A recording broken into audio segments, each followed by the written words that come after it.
Auntie here, and today we are reading this book. This book is called Share by Sally Anne Garland. Let's take a look at this cover to give us a hint as to what's going to happen in this book.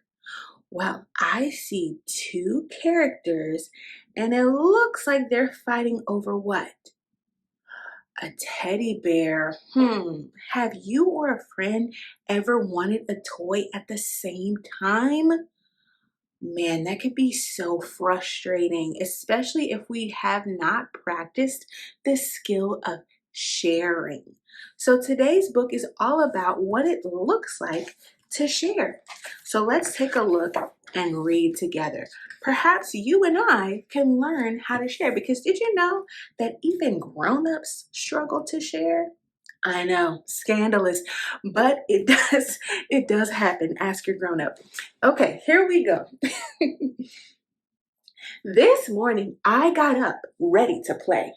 My mom said, "Your cousin is coming today. He's only little, so show him you care. Please remember, it's important to share."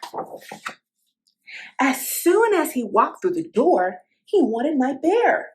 Mom said, "Remember, please, let him share." He poked and pulled him, poor little Ted. So I went to play with my dolls instead. But he was right behind me and he followed me there.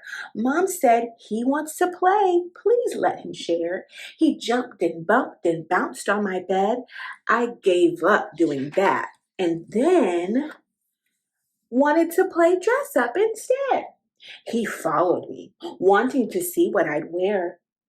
Mom said, "He's having fun. Please let him share." He grasped and grabbed, and my beads fell and spread. I gave up doing that and read my book instead. He was there in a flash, and I chose Princess Claire. Mom said, "He wants to see too. Please let him share."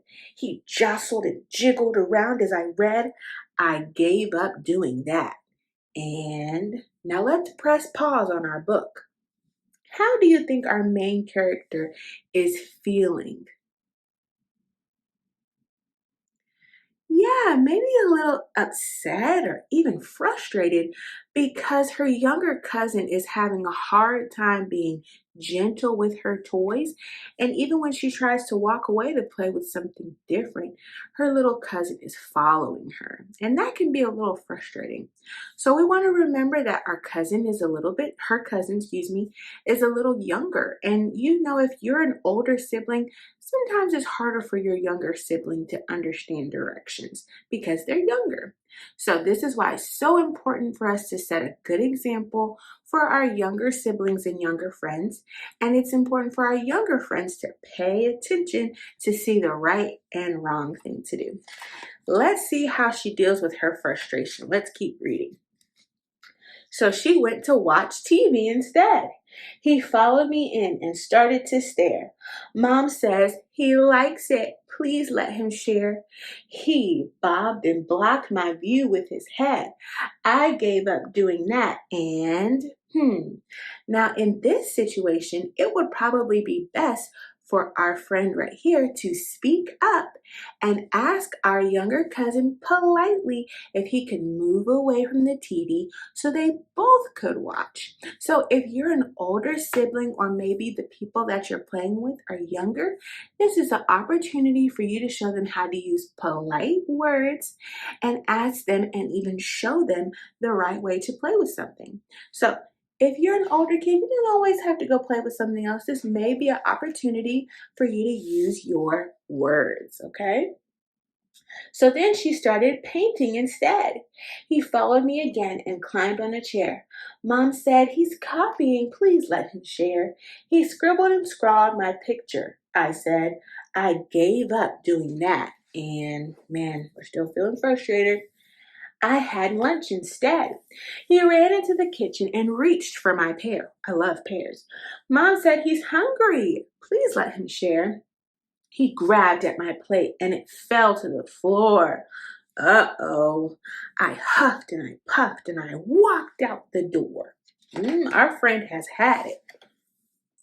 I asked, when is he going? I've had enough.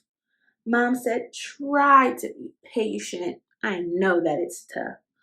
All that he wants is to be just like you.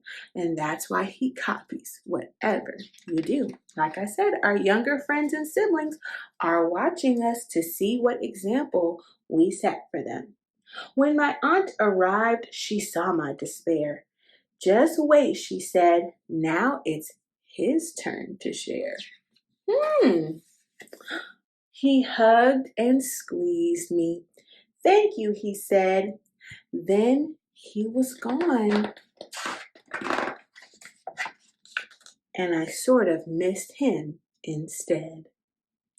The end. Man, I love the lesson at the end of that book because sometimes when we're learning to share with friends, it can be very frustrating. But when we try to be kind and patient with one another, we really build good relationships with our friends and family. It's not always going to be easy to share with the people that we love, but we know that it builds deep, deep, deep connections with the people around us, and that is really important. Thank you so much for coming to Storytime today. I hope to see you next time. And I'm really rooting for you as you learn to share with your friends and family. I love you. See you next time. Bye.